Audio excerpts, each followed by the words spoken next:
Let's take a look at some of the features of the Evo Lite thermostat. On the main screen in the top left you have your current time. In the top right you have a thermostat name which can be customised. In the centre you have the current temperature readout. You then have your set point, which also doubles up as a channel settings button.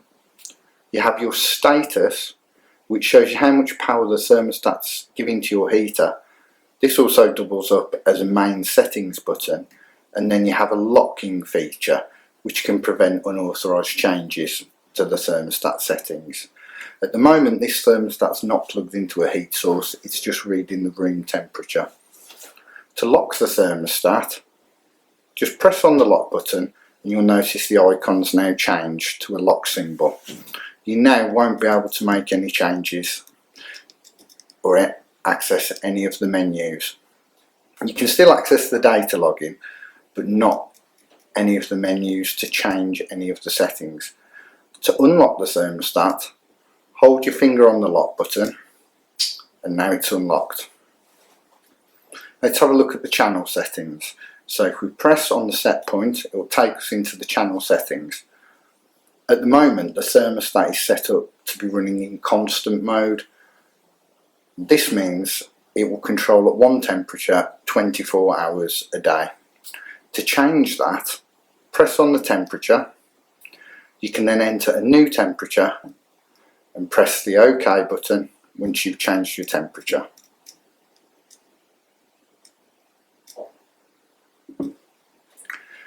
The channel is now set to 31 degrees.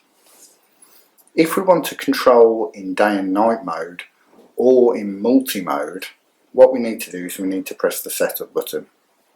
This gives us a lot more options. At the moment you can see at the top the thermostat output type is dimming. Now the Evo Lite can operate in dimming, pulse or on-off modes.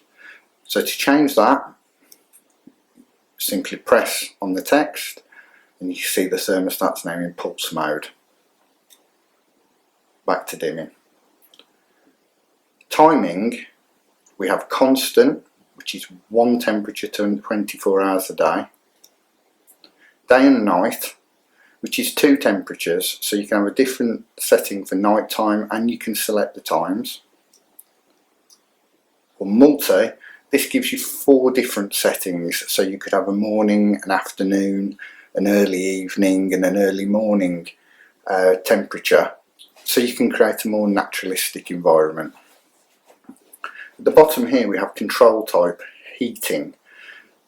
When set to heating, it will control a heat source to provide heat and control that heat source to achieve your temperature.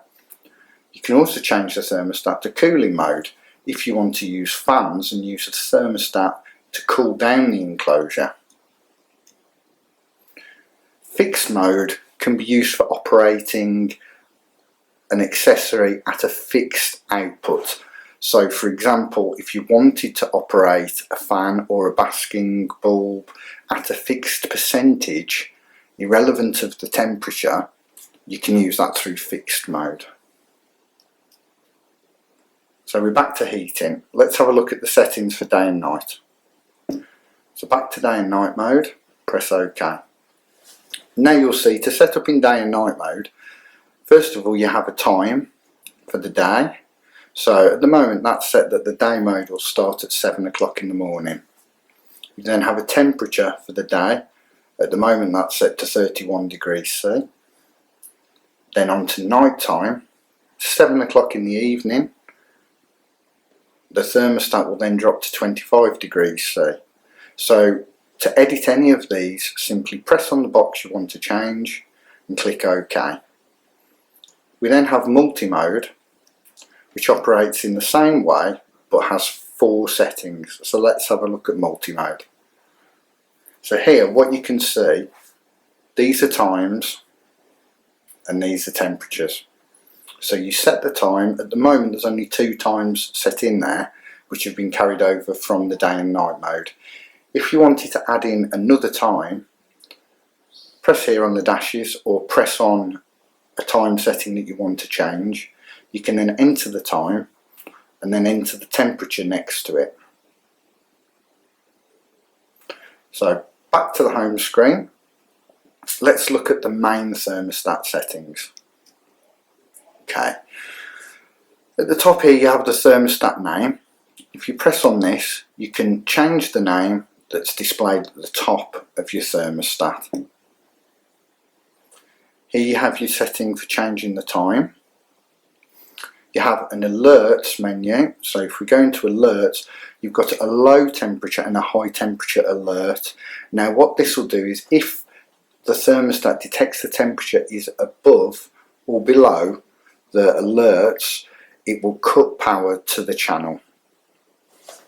It will also change the colour of the temperature readout on the display. If we go into chart, this is the settings for the data logging. You can choose with the data logging whether you want it to record the last hour, which gives you a higher resolution on the graph, or the past 24 hours, which is lower resolution but gives you a longer period displayed on the graph. Here you have a main reset if you want to return the thermostat back to factory defaults. You then have a display setting. In display, you can choose between units C and F. You can choose to invert the display. What that will do is it will reboot the thermostat, but the display will be rotated 180 degrees. That's in case you want to mount the thermostat anywhere and you want the cables to be coming out of the top of the thermostat instead of out of the bottom. Sleep is how long the display stays active for. You can choose for the display to be permanently on or for it to go to sleep after a set period of time. At the bottom here is where the colour customization is done. You can choose a different colour for your text and for your borders. So let's change the text colour. Change the text to green and the borders colour to white. As you can see, it's now started to change the colours of the display. There's quite a few colour combinations that you can create.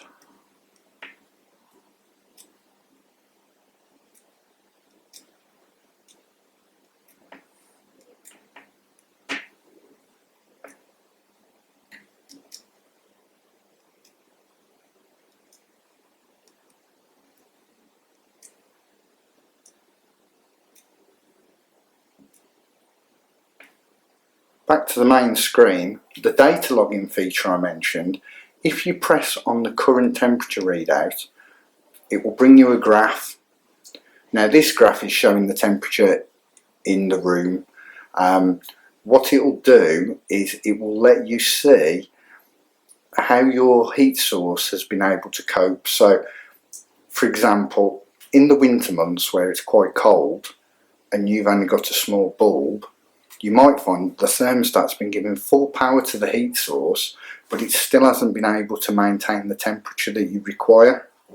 It will also show you information, for example, if you've been out and the bulb's blown, you can look on the graph and it will give you data as to how long that bulb's blown, you know, how long it's been since your enclosure's had the correct heating. It just gives you lots of useful information. On the side of the thermostat, there is a 5 amp quick blow fuse. This is there to protect the thermostat against any surges or arcs that may come in from the heater. It's easily changeable on the side and replacement fuses are available from microclimate retailers. The Evo Lite now features our new longer cables. The mains cable and the socket cable are both 2 meters. The sensor cable is 2.5 meters. It just lets you have that little bit more flexibility to be able to mount the thermostat where you like to mount it. There's also a bracket being released for the thermostat, which allows you to mount the thermostat on any wooden surface or wall.